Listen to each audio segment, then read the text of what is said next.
This episode of Marijuana Today Daily is brought to you by the good folks over at dipstickvapes.com, makers of the innovative Dipper Vaporizer, the multi-use vaporizer that functions as a pack-and-go vape pen or with a quick swap out for their vapor tip atomizer as some kind of magic vape straw.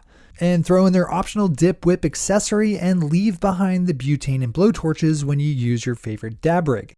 And don't forget, when you use the discount code MJ today over at dipstickvapes.com, you'll save 15% off the cost of the already affordable dipper and generate a donation in that same amount to our friends over at Students for Sensible Drug Policy. That's discount code MJ today over at dipstickvapes.com. Good morning, Marijuana Nation. It's Wednesday, June 28th, 2017, and you're tuned in to episode 278 of Marijuana Today Daily. I'm your host, Shay Gunther, and I'll be walking you through today's marijuana news and headlines. As always, we have a full and busy day of cannabis news in our hands, so let's jump right into it. Our top story of the day is the reported theft of some amount of user data from marijuana delivery service Eaze by a disgruntled former employee of one of the delivery company's medical service provider partners. TechCrunch is reporting that a former employee of Dr. Don Davidson, an Eaze medical partner, was able to access and download some amount of patient data and, according to an unnamed source, is actually demanding $70 million in ransom money for its return. On Monday, Dr. Davidson posted a message on his website disclosing the breach by a former employee and has since had his access to the Eaze customer system revoked.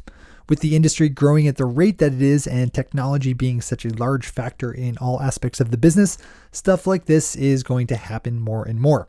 We'll follow along as this one resolves. Tom Angel over MassRoots picked up on some pro-marijuana comments made by U.S. Energy Secretary Rick Perry made at the podium of the official White House press room.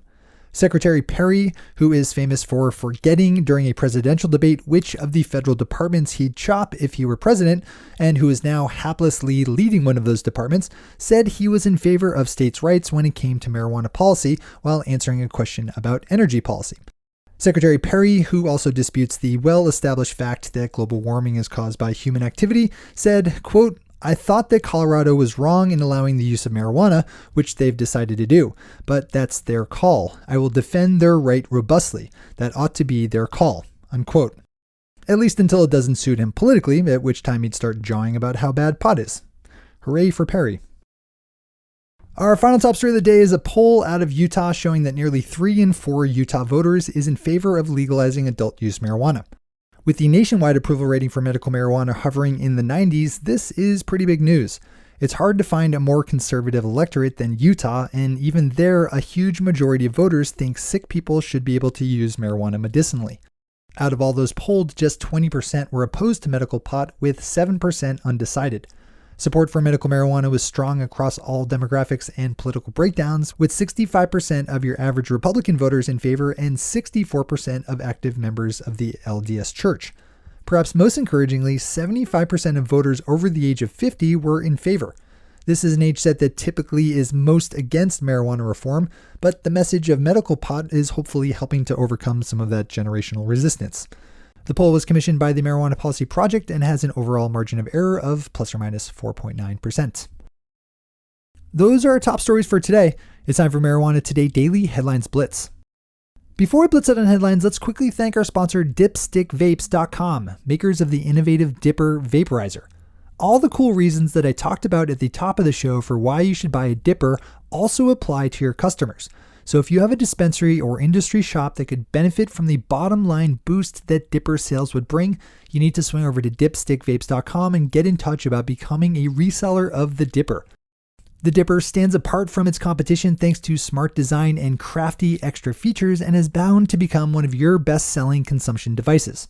Just open up dipstickvapes.com and send them a note about becoming a reseller.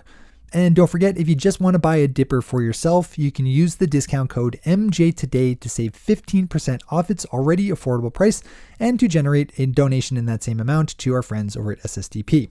That's discount code MJ today over at dipstickvapes.com. All right, time for the Blitz. Keeping our attention focused in Utah for one more story, we have the Church of Latter-day Saints issuing a statement in response to the recently announced push to put medical marijuana legalization before voters on the 2018 state ballot. The LDS Church, which isn't really known for its progressive stance on any issue, said they thought it best to let the federal government handle the whole thing, saying, quote, "We believe that society is best served by requiring marijuana to go through further research and the FDA approval process that all other drugs must go through before they're prescribed to patients," unquote. Utah passed a bill earlier this year calling for the state to further research medical marijuana, so we'll see how it all plays out as the 2018 voting season approaches. Government technology has a good story up, throwing some doubt on a recent study purporting to show that the number of car accidents in legal marijuana states is higher than in prohibitionist states. This is a good one to click over to read in full. Etain, one of New York State's 5 licensed medical marijuana providers, is closing their dispensary in Albany, one of the 4 they're allowed to have by statute, to open up a new location in Manhattan. The company will maintain delivery service in the Albany area and is expected to open up their new Manhattan location sometime next month. Marijuana Business Daily has a good interview up with my friend Khurshid Khoja, the founder and one of the top minds over at industry law firm Greenbridge Corporate Counsel, who dove into the California legal marijuana market and some of its particulars with Marijuana Business Daily writer John Schroyer. This is another one you should open up and fully digest. And keeping that train going, WBUR has a good story and audio piece up about the behind-the-scenes work being done by Massachusetts state legislators as they seek to craft a compromise bill melding the state House and Senate's disparate marijuana measures. As I touched on yesterday, 6 lawmakers have been chosen from the 2 houses of legislature to form the conference committee, and as WBUR is reporting, they're doing it behind closed doors so as to move more quickly. Take a few minutes to give this one a listen. In Oregon, federal prosecutors are gearing up for a busy few weeks as the annual Rainbow Family Gathering takes place on federal lands in the Malheur National Forest. The event, which is expected to draw in as many as 20,000 people for the week of celebration, is being closely watched by federal agents who have gone as far as to set up a temporary processing center nearby to handle the anticipated arrests. The biggest likely driver of those arrests could be for marijuana possession, given that cannabis is legal in Oregon but still very illegal on federal lands. Our final story of the day is one of those headlines that should just piss you right off.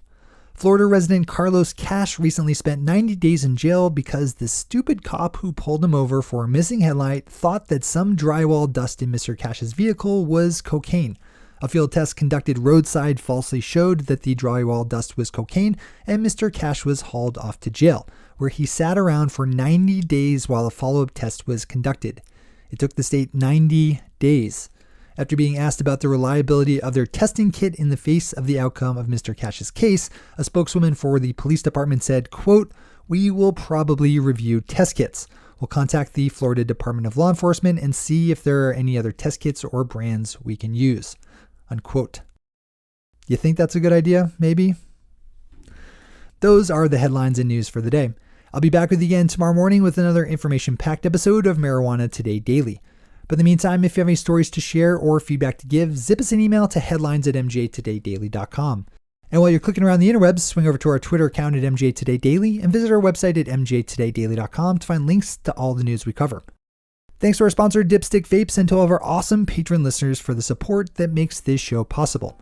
To join the illustrious ranks of the patron listeners yourself, swing over to our website at mjtodaydaily.com and click on that big blue button at the top of the page that says Become a Patron.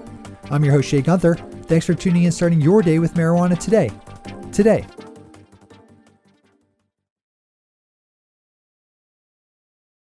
One take, Shay. One take.